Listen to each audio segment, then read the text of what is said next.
젊은 부부 공동체에 오신 여러분들을 환영합니다. 오늘은 세 번째 강의로 온전한 가정, 자녀 사랑, 감정 코칭에 대해서 같이 나눠볼까 합니다.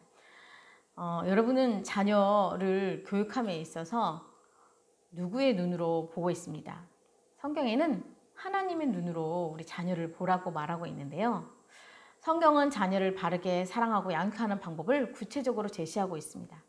성경적 자녀 양육의 원리를 찾아서 하나님의 축복을 남김없이 자녀에게 전수하는 부모가 되시길 바랍니다.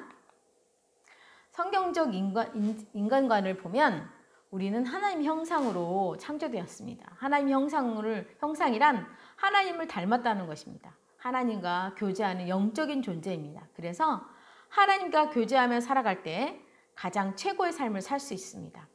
그리고 사실 우리는 죄성을 지니고 있기 때문에 자유의지를 주셔서 하나님과 교제를 끊어버리고 불행과 저주를 자초했습니다. 바로 하나님을 찾는 자도 없고 치우쳐 한 가지로 무익하게 되고 선을 행하는 자도 없나니 하나도 없도다.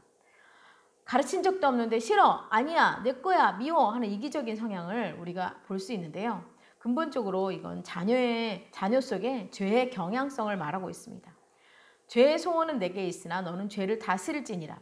죄에 대한 소원과 경향, 죄성을 다스려야 한다는 것입니다. 세상에는 악과 유혹이 있습니다. 세상에는 우리 자녀를 멸망시키려는 세상의 공격, 즉 어둠의 세상 주관자들과 악한 영들이 존재하고 있다는 것을 잊지 말아야 합니다. 세상의 가치관, 매스미디어, 문화, 인터넷 세계, 학교의 진화론도 하나님을 대적하고 있습니다. 자녀의 한 영혼을 놓고 치열한 영적 싸움이 벌어지고 있습니다. 그래서 자녀의 교육은 학교 공부보다 세상 공부보다 세상의 성공보다 더 중요합니다. 때를 놓쳐서는 안 됩니다. 그러면 우리 부모는 우리 자녀를 어떻게 해야 될까요? 부모는 하나님의 청직입니다. 하나님을 대신해서 하나님의 마음으로 자녀를 양육해야 합니다. 자녀는 부모의 소유가 아니라 하나님의 자녀일 뿐 우리는 그의 청직입니다. 자녀는 우리의 삶과 인격을 통해 그대로 배웁니다.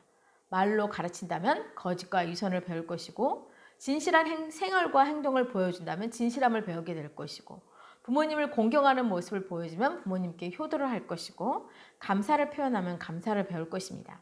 부모는 자녀의 자아성을 그려주는 사람입니다. 자녀의 인격과 의지를 존중하며 강요나 억압으로 자녀에게 사랑을 줄 수 없습니다.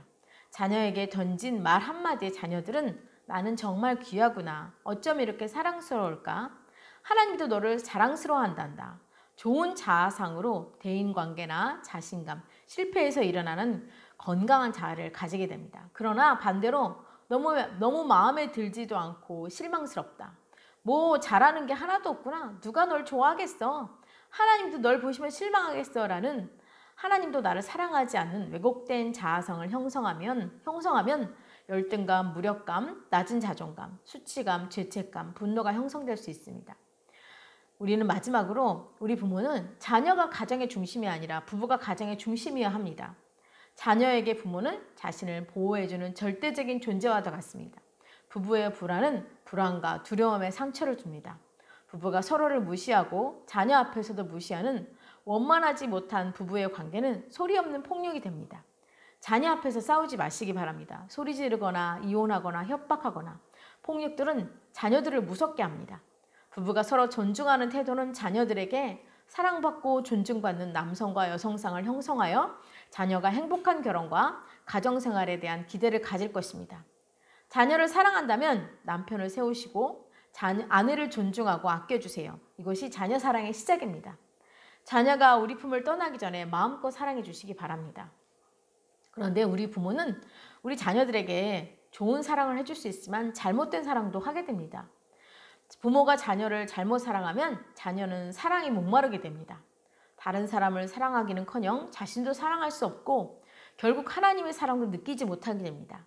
사랑에도 건강한 사랑과 불건강한 사랑이 있는데 애착, 집착, 소유, 지배, 강요, 조종, 통제 등은 사랑이 아닙니다. 또 과잉 보호의 사랑이 있습니다. 자녀를 나약하고 무력하게 만듭니다. 부모가 자녀를 믿지 못하기 때문에 실수를 통해 배울 기회조차 주지 않습니다. 스스로 할 수 있도록 밥을 먹이고 기회를 주고 옷을 갈아입고 기다려주고 무거운 것을 스스로 들어보게 하고 지나치게 도와주기보다 스스로 해결할 수 있도록 격려해야 합니다. 자녀가 부모만을 의존하는 나약한 존재로 키우지 마십시오. 인생의 과제를 스스로 풀어나가는 강한 자녀로 키우세요. 무절제한 사랑이 있습니다. 아직 필요를 요청하지 않는 자녀에게 미리 장만해주고 알아서 사주는 것은 물건의 소중한 마음을 모를 뿐 아니라 감사하는 마음도 배우지 못합니다. 자녀의 만족 지원도 배울 수 있어야 합니다. 권위 없는 사랑이 있습니다. 부모님의 권위는 하나님 권위를 대신하는 것입니다. 자녀에게 절절매거나 안 돼라는 말을 못하는 부모가 많은데 부모로서의 권위와 존경을 받아내지 못하면 자녀는 감당 못할 말썽꾸러기가 됩니다. 부모에게 순종하도록 가르쳐야 됩니다. 편애입니다. 자녀를 편애하는 것은 사랑받지 못하는 자녀뿐만 아니라 편애받는 자녀에게도 해롭습니다. 편애받는 자녀는 자신밖에 모르는 이기적이고 자만한 사람이 되고 싶고 사랑받지 못한 자녀는 거절감과 열등감, 분노라는 상처를 받습니다. 그래서 공평한 사랑이 전달되도록 노력해야 합니다. 마음이 덜 가는 자녀에게 의도적으로 더욱 친근하게 사랑을 표현하세요. 완벽주의 사랑이 있습니다. 더욱 잘해야 하며 최선을 다해야 한다. 조금 더 잘하자 하면서 끊임없이 요구하며 달성과 성과에 대해 격려와 인정을 표현하지 않는 완벽주의 부모는 더욱 잘해라 메시지를 주는 최고의 성과를 계속해서 요구하는 완벽주의입니다. 그러한 부모 밑에서 자란 자녀는 부모의 만족과 칭찬과 격려에 굶주려서 자신도 최선을 다해 부모님의 기대에 다다르려고 노력하지만 점점 힘겨워함으로 나중에는 부모를 기쁘시게 하는 것이 불가능함을 알고 자포자기하고 분노를 느끼게 됩니다. 조건부 사랑입니다. 사랑을 베풀기 전에 자녀에게 어떤 조건이나 대가를 요구하는 부모의 태도를 말합니다. 너의 자격과 조건과 행위에 성적에 따라 사랑을 줄 수 있고 사랑을 거둬들일 수 있다는 태도입니다. 자녀는 자기가 사랑받기 위해 자격을 갖추어야 하고 힘써 노력해야 한다는 것을 배웁니다. 하나님은 우리에게 자격과 행위, 성취와 상관없이 있는 모습 그대로 사랑하는 조건 없는 사랑을 주셨습니다. 조건 없는 사랑을 받은 자녀는 어떠한 일이 있어도 부모가 나를 사랑하는 확신 가운데 두려움 없이 밝게 성장합니다. 이 세상은 공부를 잘하면 칭찬받고 유능하면 그 대가를 받고 외모가 뛰어나면 사랑받는다는 조건부 사랑법이 자신도 모르게 조건부 사랑할 때가 있습니다. 자녀가 말을 잘 들으면 칭찬하고 공부를 잘하면 보상해주고 심부름하면 용돈을 줍니다. 자녀는 부모에게 무조건 사랑을 받는다는 확신을 얻어야 합니다. 네가 공부를 못해도 얼굴이 못생겨도 실수를 해도 부모는 변함없이 나 자신을 사랑하는 것에 대해 한치도 의심이 없어야 합니다.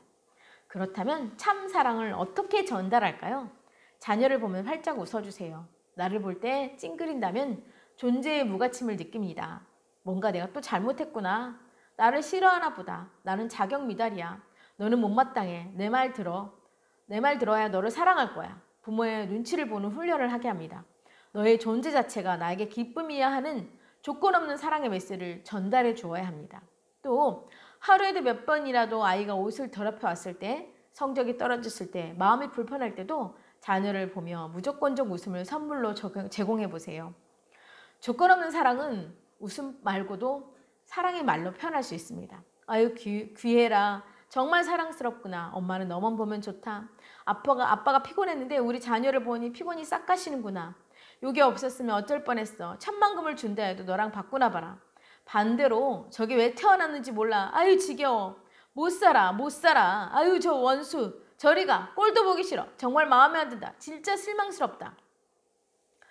너 또 실수했구나. 왜 그렇게 부주의하니? 엄마가 조심하라고 그랬지? 실패에 대한 두려움과 거부감을 느낄 수 있습니다. 우리 자녀들은 아직 자라고 있는 중입니다. 미숙하고 모든 일에 서투른 것은 당연하니 자녀에게 완벽을 기대하며 자녀가 하는 모든 일이 못마땅해 보일 수 있습니다. 실수했을 때에도 사랑과 용납의 표현을 하면 자녀는 새로운 도전을 시도하는 사람으로 자랍니다. 실수했을 때 괜찮다. 다치지 않았니? 사람은 누구나 실수한단다. 실수를 겁내지 마라. 엄마도 실수한단다. 아빠도 그런 실수를 한 적이 있어. 잘 될 거야. 길게 봐라. 이렇게 말씀해 주세요. 그리고 아이를 꼭 안아주시면서 사랑해 라고 말씀해 주시고 또 아이하고 산책을 하고 맛있는 밥을 먹고 시간을 같이 보내는 것은 아이가 부모님의 사랑과 용납을 느끼면서 그 사랑 가운데 잘 자랄 수 있는 방법입니다. 자녀는 어린 시절 자기 표현을 배웁니다. 표현하는 자신의 감정뿐만 아니라 다른 사람의 감정을 이해하고 배려한다는 뜻입니다. 그래서 이것을 잘 하게 됐을 때 인간관계와 가정생활과 사회생활을 잘 헤쳐나갈 수 있습니다. 흔히 아이들의 필요와 마음을 다 알고 있다고 짐작하는데 아이들은 대답과 표현이 서툴러서 불충분하다고 대신 말하는 것은 자신을 표현하는 자기 표현 능력을 배울 수 없습니다. 자녀가 긍정적 감정 표현과 부정적 감정 표현을 할 수 있도록 해줘야 합니다. 긍정적 감정 표현은 행복한 삶을 누릴 수 있게 해주고 부정적 감정 표현은 자신의 몸과 마음의 불건강으로부터 자유롭게 해줍니다. 사랑해요, 행복해요, 즐거워요, 감사해요, 좋아요, 기뻐요, 신나요, 아름다워요, 멋져요, 미워요, 슬퍼요, 외로워요, 힘들어요, 무서워요, 겁나요, 두려워요, 화가 나요, 긴장돼요, 실망스러워요, 실증나요, 아파요, 못해요. 이런 모든 감정의 표현은 아이들에게 자신의 표현을 할 수 있는 방법입니다. 우리가 오늘 이 시간은 감정 코칭을 배울 텐데요. 감정 코칭은 아이의 감정을 이해하고 아이가 자신의 감정을 알아차리고 스스로 바람직한 행동을 할 수 있도록 이끌어주는 것입니다. 그러면 여러분은 어떤 유형의 양육자인가요?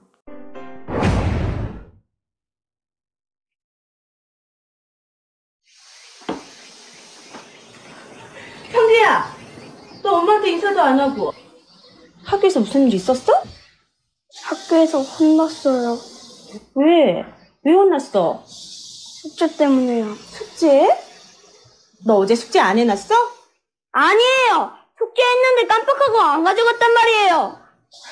야, 살다 보면 별일 다 있는데 사내 녀석이 뭐 그깔려가지고 그래. 더운데 그만 기분 돌려. 엄마가 맛있는 팥빙수 해줄게. 너 그거 좋아하잖아. 우리 시원한 거 먹고 기분 풀자. 좋지? 누가 그런 거 먹고 싶대요?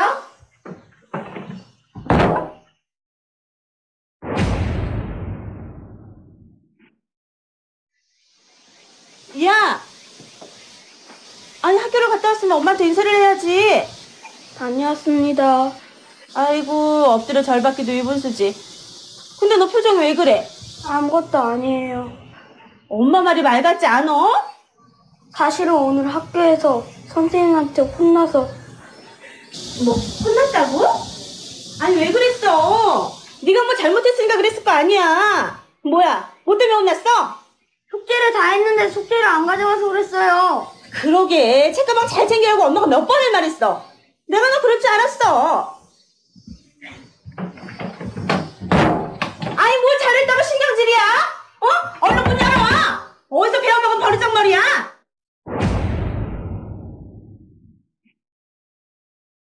형규야, 너 엄마한테 인사도 안 하고 무슨 일 있었어? 오늘 학교에서 혼났단 말이야.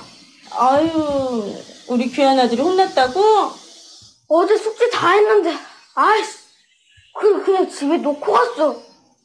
그랬구나. 그래서 선생님한테 혼났구나. 짜증나서 죽는 줄 알았다니까? 우리 귀한 아들. 속상해서 어떡하니? 아이, 몰라. 아무튼 기분 나빠. 우리 귀한 아들. 기분 나빠서 어떡해.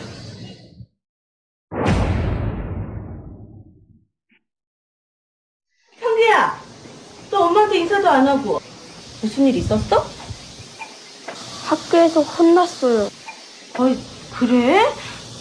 선생님한테 혼났구나. 우리 아들 많이 속상했겠네. 네, 무지 많이요. 숙제를 안 가져간 건데 숙제 안 한 애들이랑 똑같이 혼났어요.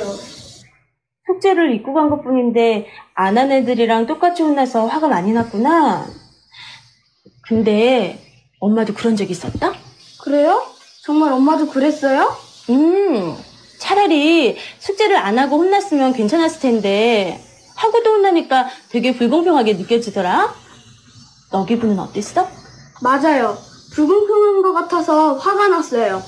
아까 화가 나서 부글부글 거렸는데 지금은 조금 나아졌어요. 그랬구나. 근데 앞으로는 이런 일 없어야 될 텐데, 그치?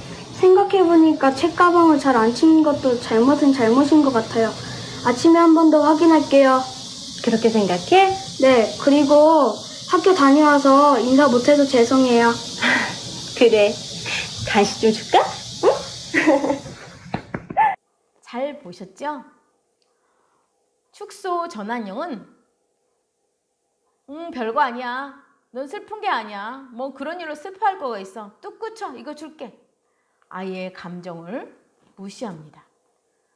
이런 부모님들은 아이들에게 감정을 다루는데 서툴죠. 그리고 부모님 자체가 자기 감정이 뭔지 잘 모르십니다. 어떻게 조절해야 될지도 모르고 자존감도 낮고 불안합니다. 그래서 이런 자녀들은 나중에 어른이 되면 스트레스를 먹는 거나 쇼핑으로 풀고 문제를 풀지 않고 계속 남겨두기 때문에 결국은 문제를 회피하게 됩니다. 축소 전환형 부모의 특징은 감정을 무시하고 대수롭지 않게 여기고 비웃기까지 합니다. 또 이 감정을 좋은 감정, 나쁜 감정으로 나누고는 나쁜 감정은 살아가는 데 도움이 되지 않는다고 생각합니다. 그리고 부정적 감정을 보이는 아이의 모습이 불편하다고 느끼고 아이가 감정에 머물지 못하도록 아이를 빨리 다른 곳으로 전환을 합니다. 아이의 감정을 비합리적이라고 생각하며 중요시 않게 생각합니다. 아이의 감정을 그냥 두면 시간이 지나면 부정적 감정도 저절로 사라진다고 말하고 있습니다. 그렇다면 이 아이들은 자신의 감정이 옳지 않고 부적절하다고 느끼기 때문에 자신이 본질적으로 옳지 않다고 생각합니다. 그래서 이 아이는 감정 조절하는 것을 어려워합니다. 우리 두 번째로 보신 억압형 부모님이 있습니다. 이런 일 가지고 울면 안 돼. 시끄러워 울지 마. 그런 것 갖고 난리를 쳐. 당장 그쵸? 갖다 버릴 줄 알아. 숙제 빨리 끝내. 10분 안에 안 되면 혼낼 줄 알아. 이렇게 꾸짖거나 부정적 감정을 꾸짖거나 벌 주거나 훈육함으로써 부정적 감정을 쓸데없는 낭비고 사치라고 합니다. 이런 억압형 부모에게서 자라는 아이는 의기소침하고 우울해하고 감정 조절 능력이 낮고 감정 표현을 혼나는 일이라고 생각하고 누르고 있습니다. 그래서 스트레스를 술이나 담배, 청소년 비행으로 나타내는 특징이 있습니다. 억압형 부모의 특징은 아이의 감정을 무시하고 잘못된 것이라고 비난하고 아이의 감정보다는 행동을 보고 야단치고 매를 들고 부정적 감정을 보이는 것은 나쁜 성격, 나약한 성격에서 나온다고 합니다. 아이가 요구사항이 있을 때 부정적 감정을 이용한다고 생각해서 내가 우는 건 지금 숙제하기 싫어서 안 하려고 하는 거잖아. 부정적 감정은 표현하지도 않고 억제해야 한다고 합니다. 아이의 부정적 감정을 훈육해서라도 없애주고 버릇을 고쳐 올바른 행동을 가르쳐야 된다고 생각하고 있습니다. 세 번째로 방임형 엄마입니다. 네가 장난감을 망가뜨려서 화가 났구나. 화가 나면 어떻게 하지? 아이, 슬프면 실컷 울어라. 응? 그래 잘했어. 애들은 다 그러면서 큰다고 믿고 나쁜 감정도 허용하고 격려해 줍니다. 또 좋은 감정을 대안을 찾아주거나 올바로 지도해 주지 않습니다. 무제한 허용해 주는 거예요. 감정은 다 분출해야 된다고 해서 문제 해결 능력을 키워주지 못합니다. 이 아이들은 자기 감정이 있을 때 그 감정을 어떻게 통제할지를 모르니까 조절하는 법을 배우지 못하고 집중력이 부족하고 친구를 사귀며 다른 사람과 사이좋게 지내는 것을 어려워합니다. 그래서 아이가 보는 어떤 감정이든 다 허용하기 때문에 아이에게 방향을 제시해주지 못하고 이끌어주지 못하는 역할을 하기 때문에 아이들은 감정 허용과 행동 허용을 구분하는 걸 어려워합니다. 기분 내키는 대로 자기 중심적인 행동과 자기 감정밖에 모르는 언행을 합니다. 바로 공주병, 왕자병 이렇게 또 왕따를 당하기도 합니다. 어떻게 행동해야 되는지 적절성을 몰라서 미숙하게 대처합니다. 이런 친구들은 열등감이 높고 자존감은 낮으며 문제 해결력도 낮습니다. 방임형 부모님들은 다 받아주기 때문에 좋은 감정과 나쁜 감정을 구분하지 않고 행동에 대해서도 제한을 주지 않고 감정을 분출하면 모든 게 다 해결된다고 했습니다. 된다고 믿습니다. 부정적 감정을 공감하고 위로하는 것 외에는 아이들에게 해줄 수 있는 것이 없다고 합니다. 아이들이 스스로 감정을 처리하고 문제 해결하는 데 관심을 두고 있지 않습니다. 그럼 마지막 감정 코치형은 어떻게 하나요? 아이들에게 슬픔, 분노, 두려움 모든 감정을 허용합니다. 그리고 그 감정을 훈계하거나 그걸 해결하려고 하지 않습니다. 문제 해결은 본인 스스로 하게 하는 거죠. 너 많이 슬퍼 보이네. 너 마음 많이 상했구나. 기분이 나쁜 것으로 기분 나빠 보여. 네가 기분 나쁜 건 알지만 때리는 건 안 돼. 그리고 지환이한테 내가 화나고 속상한 것을 어떻게 표현하면 좋을까? 감정 코치형 아이는 자신의 감정을 신뢰합니다. 감정을 조절하고 문제 해결하는 방법을 터득합니다. 그리고 다른 사람과의 관계도 되게 좋거든요. 감정 코칭을 받지 않은 애들은 스스로 흥분하고 조절 능력이 없고, 그리고 뭐 우울증도 빠지고 거식증, 폭식증, 그리고 분노 조절을 잘 못하고 행동 조절을 잘 못합니다. 근데 이 감정 코칭을 받은 아이들은 양육자의 의견을 존중하고 양육자가 자신의 편이라는 것을 기꺼이 받아들입니다. 실수했을 때도 솔직히 인정하고 포기하지 않고 회피하지도 않고 재시도하려고 합니다. 그러면 우리 감정 코칭을 어떻게 할 수 있을까요? 먼저 감정 코칭은 아이의 감정을 포착해야 됩니다. 아이가 감정이 격해 있을 때는 부모님은 아이의 감정을 보기보다는 행동을 보게 됩니다. 행동이 똑바로 앉아있지 않고 소리를 지르고 또 그런 모습을 보면서 버릇이 없는 모습을 보면서 더 격한 감정에 부모님이 들어설 수가 있습니다. 그러면 점점 아이의 감정은 포착하기는 어렵습니다. 우리 아이들에겐 감정의 종류가 많이 있습니다. 분노, 경멸, 혐오, 공포, 기쁨, 흥미, 슬픔 이런 많은 감정이 있는데 이런 아이의 기본적인 감정을 잘 포착하기 위해서는 먼저 아이에게 귀를 잘 기울이고 또 아이들에게 재촉하지 않습니다. 또 그리고 아이들에게 이런 감정이 많이 격해 있을 때는 사실 부모님이나 아이들이나 이 감정이 격해 있을 때는 파충류의 뇌만 작용한다고 하는데요. 이 파충류의 뇌는 본능적인 뇌예요. 그래서요, 그 남자아이들은 막 싸우거나 소리 지르거나 막 이러고 여자아이들은 얼어붙어가지고 정신적으로 도피 상태가 있습니다. 그래서 이런 격한 감정이 있을 때는 스트레스가 계속 올라가게 되거든요. 그래서 이럴 때는 아이들의 감정이 어떤지를 잘 맞춰줬을 때 바로 이 감정 코칭의 좋은 기회로 들어갈 수 있습니다. 그래서 아이들에게 이런 막 격한 감정이 있을 때 제일 먼저 어떻게 해야 될까요? 알아차림이 필요하죠. 알아차리기 위해서는 물어봐야 합니다. 그래서 어떻게 됐어? 그 일에 대해서 더 말해줄 수 있니? 그래서 넌 어떻게 했어? 그래서 넌 어떻게 하고 싶니? 조금 더 설명해주면 어때? 그래서 어떻게 되었다고? 라고 아이에게 그 내용의 그 사건에 대해서 말을 해줍니다. 그러고 나서 그래서 너는 그렇게 사건에 대해서 얘기해 줬을 때 어머나 저런 세상에 그러면서 아이의 감정을 터치해 줍니다. 정말 네가 화났겠구나. 네가 창피했겠어. 너 정말 슬펐겠구나. 너 억울했구나. 이렇게 공감해주고 이해해주면 아이들은 그때 그 부모님이 이해해준 그 공감을 통해서 아이들의 감정은 자기 감정이 무엇인지를 포착하게 되는 것이죠. 그런데 감정을 공감할 때 서로 불필요한 잘못된 감정 공감이 있습니다. 바로 상대방의 말한 것에 비웃거나 반박하는 것, 그리고 뭐 상대방이 말했는데 다른 말로 이렇게 딴소리를 하거나 또 그리고 상대방의 이제 잘 그 대화를 잘 들어줘야 되는데 방어적인 말투, 비난하는 말투, 또 이런 적개심이나 반발이나 회피가 들어갈 그런 감정 코칭을 하면 축소가 됩니다. 그래서 감정이 아이들에게 잘 알 수가 없겠죠. 그래서 이런 감정을 할 때, 감정 코칭을 할 때 아이들에게 그랬어, 뭐 했어 하면서 이 공감하는 기술이 굉장히 중요하거든요. 근데 아이들에게 그래서 어떻게 됐냐 어떤 사건에 대해서 얘기했을 때는 아이들의 그 사건을 쭉 듣고 나서 그대로 그 사건에 대해서 정리를 해주는 겁니다. 엄마, 내가 오늘 학교에서 집에 오는데 넘어져서 다리 무릎에 피가 났어.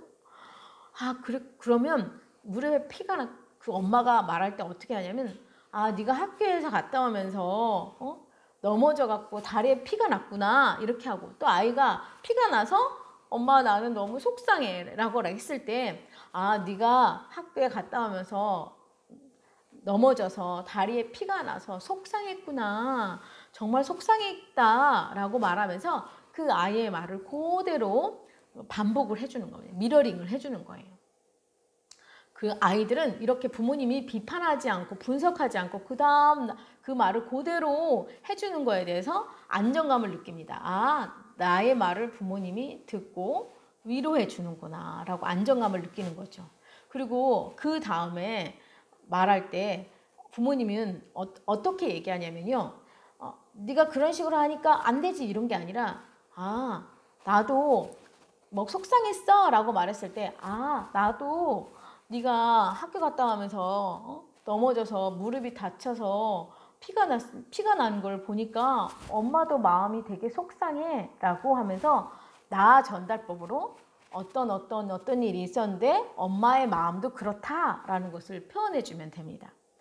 그리고 그 아이의 마음을 그렇게 공감해 주면서 아이들의 마음을 감정의 홍수 상태에서 어떤 말이 나오는지를 잘 들어보는 것입니다. 사실 아이들은 이렇게 이게 뭐라 그럴까, 너무 혼란된 상황에서는 좀 혼동된 횡성수설을 많이 할 수도 있습니다. 하지만 부모님이 잘 기다려주면서 아이의 말을 공감해 주었을 때 아이들은 그 감정을 잃게 되는 것을 보고 자녀가 하는 말을 요약해주고 정리해줬을 때 아이들이 그 감정을 알아차림으로써 그 감정이 무엇이구나 라고 했을 때 아이들은 부정적 감정이 해소가 됩니다. 그런데 그때 부모님들이 아까 말한 대로 나 전달법으로 얘기를 하면서 어떻게 하냐면 옳고 그름을 따지지 않습니다. 네가 그렇게 해서 똑바로 하지, 네가 그렇게 했으니까 잘못했지 하고 정답을 주도록 하시면 안 됩니다.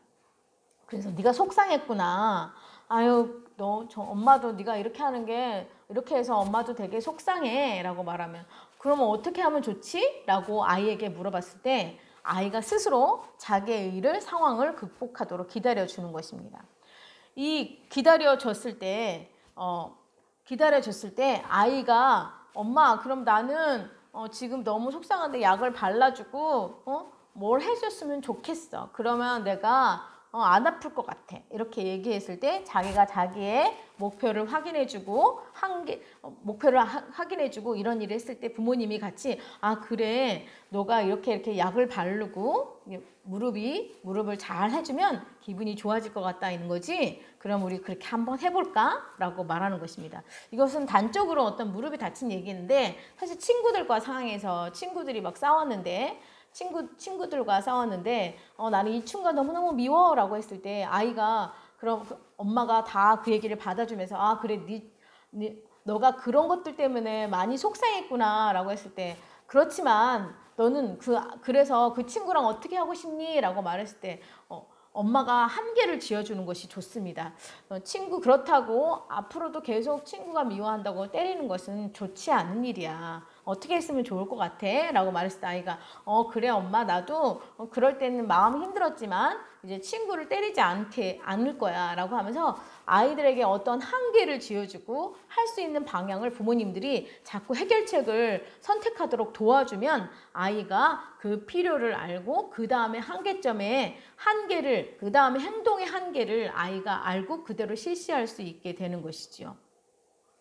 바람직한 행동으로 감정을 해소하는 방법을 가르쳐 줄 뿐 아니라 해결책을 먼저 알려주고 지시하는 게 아니라 스스로 아이가 알도록 생각하고 제안할 수 있도록 지도한다는 것입니다. 그러면 어떻게 하면 좋겠니? 그래, 이런 방법이 나을 것 같구나. 그러면 기분이 어떨까? 이렇게 얘기해 준다면 아이가 감정을 공감하고 수용하고 경청에 되어서 기분이 되게 좋아질 수 있을 거예요. 그리고 그 해결책을 줬을 때는 행동에 남에게 해로운 행동이나 자신에게 해로운 행동은 안 된다고 한계를 그어 주어야 합니다. 화가 나서 때렸지? 화가 많이 났나 보네. 그렇지만 화난다고 친구를 때리는 행동을 하는 것은 안 돼. 어떻게 화를 표현할 수 있을까라고 한다든지, 아무리 싫어도 선생님께 욕을 해서는 안 돼. 친구가 가지고 있는 물건이 궁금하다고 물어보지 않고 만져서는 안 돼. 말한다고 무조건 만지는 것은 아니고 친구의 허락을 받아야 만질 수 있어. 이렇게 한계를 정해주는 것이 아이에게 좋습니다. 그리고 아까 말한 것처럼 감정이 좋은 감정만 있는 게 아니라 나쁜 감정도 있는데, 사실 좋은 감정, 나쁜 감정은 모든 감정의 일부분이기 때문에 다 필요하다고 아이들에게 얘기해 줄 수 있어야 됩니다. 그리고 먼저 아이의 감정을 감지한다. 그리고 아이의 감정이 어떤 감정이든 환영하면서 그 감정을 좋은 기회로 삼아라. 그리고 세 번째, 감정을 들어주고 공감한다. 그리고 감정을 우리 자녀가 의식하고 그 감정이 무엇인지 할 수 있도록 부모님의 미러링과 메시지를 통해서 아이의 감정을 잘 의식하도록 도와준다. 그리고 그것을 말하도록 도와주고, 마지막에 바람직한 행동으로 선도하도록 해결책을 준다. 지금까지 감정 코칭에 대해서 함께 알아보고 또 한번 연습해 보았는데요. 여러분도, 사실 저도 이게 잘 되지 않습니다. 하지만 좀 아는 것이 그나마 우리 아이들에게 조금씩 노력하면 언젠가는 우리 아이들에게 좋은 부모가 되지 않을까요? 생각이 들거든요. 오늘 이제 같이 함께 뒤에 문제를 나누고 한번 연습을 해볼 건데, 연습을 해보시고 자녀들에게 실제적으로 적용해 보시면 아주 유익한 시간이 될 것입니다. 모두 강의 듣느라 수고하셨습니다. 감사합니다.